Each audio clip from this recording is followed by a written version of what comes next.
Sunog! Sumiklab sa isang residential area sa Lower Cabinet Hill sa Baguio City. Tutukan sa report.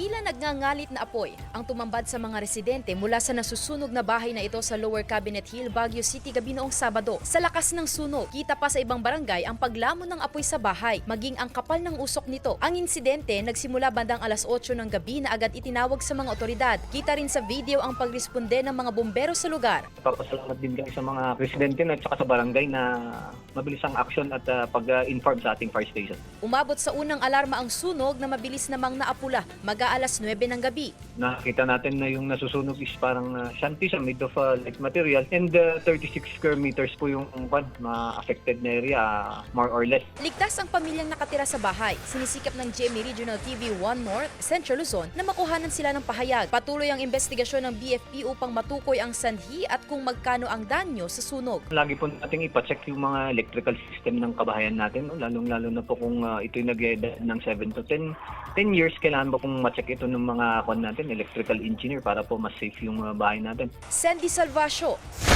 1 North, Central Luzon.